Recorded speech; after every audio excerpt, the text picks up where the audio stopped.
وہ خود فرماتی ہے کہ ایک عجیب بات دیکھتی تھی کہ جب میں امید سے تھی اور میں زمزم کے پانی لینے کے لیے جاتی تو درخت میرے سامنے سجدہ کر لیتے تھے، اور جیسے میں زمزم کے کنویں کے پاس آتی تھی تو پانی خود بخود اوپر آ جاتا تھا، اور مجھے اس بات کا بالکل بھی اندازہ نہیں تھا کہ اس کی وجہ کیا ہے۔ واقعی یہ چیزیں ہو رہی ہے یا میں ویسے ہی ان چیزوں کو دیکھ رہی ہوں، سوچ رہی ہوں، تھاٹ پروسیسنگ میری ایسی ہو چکی ہے۔ یہاں تک کہ ایک مرتبہ جب پانی لینے کے لیے گئے تو ان کی جو سہیلیاں تھیں، ان کی جو دوستیں تھیں وہاں پر، تو انہوں نے کہا کہ آمینہ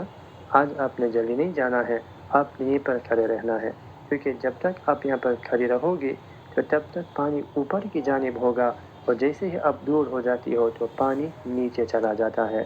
تو اس وقت ان کو یقین ہوا کہ واقعی کچھ ہے جس کی وجہ سے تمام چیزیں ہو رہی ہے۔ یہاں تک کہ وقت گزر رہا تھا۔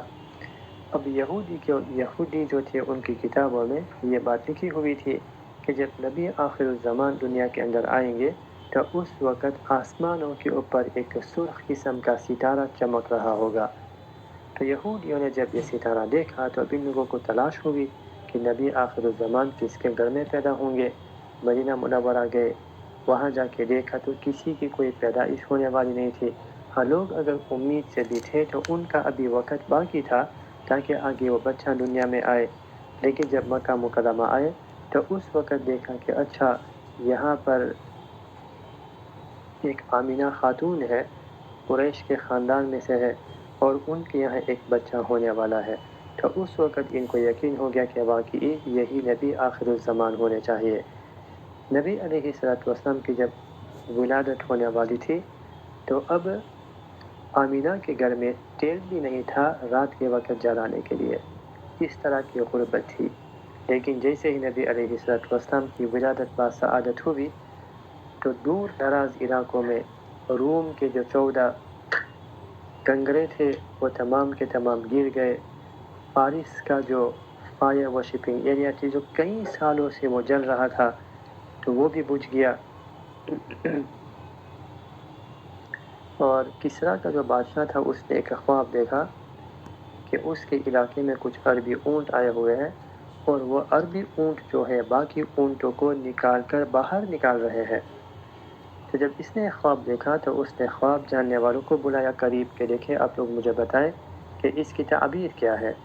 تو ان لوگوں نے اس کو بتایا کہ اصل میں ہوگا یہ کہ عرب میں ایک بچہ پیدا ہوگا جو کہ آپ کی سیٹ کو آپ سے اڑال کر لے لے گا۔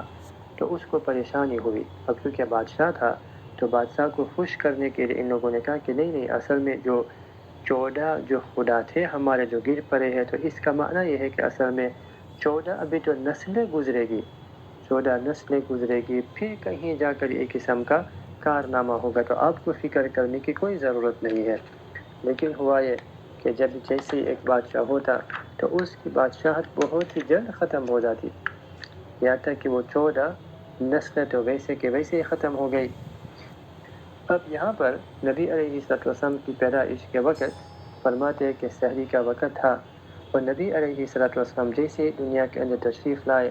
تو پورے کمرے کے اندر ایک نور پیدا ہو گیا تھا، اور نبی علیہ السلام سجدے میں گر پڑے تھے، جو کہ واقعات ہم کو سننے میں آتے ہیں۔ تو دادا عبد المطلب کو جب اس بات کا اندازہ ہوا کہ بچے کی ولادت ہوئی ہے اور انتہائی خوبصورت ہے، تو انہوں نے سوچا کہ میں ان کو اللہ رب العزت کے گھر میں لے جاتا ہوں تاکہ وہاں سے جا کر خیر اور برکات حاصل کر لے۔ تو جب وہاں گئے تو خیر اور برکات حاصل کرنے کے لیے تو ان کو اس بات کا اندازہ تو نہیں تھا شاید کہ اللہ رب العزت نے نبی علیہ السلام کو بذات خود رحمت للعالمین بنا کر بھیجا ہے۔ جب بچے کو لے کے جا رہے تھے تو جہاں کہیں بھی جا رہے تھے تو وہاں پر دیکھتے کہ لوگ کھڑے ہو جاتے، ان کی خوبصورتی کے اوپر اپنے آپ کو فریفتہ کر لیتے تھے، اور کہتے تھے کہ یا اللہ اتنا زیادہ خوبصورت بچہ تو ہم نے کبھی دیکھا ہی نہیں ہے۔ تو جس کی وجہ سے جب عبد المطلب گھر کے اوپر پہنچے تو آمینہ کو کہا کہ دیکھیں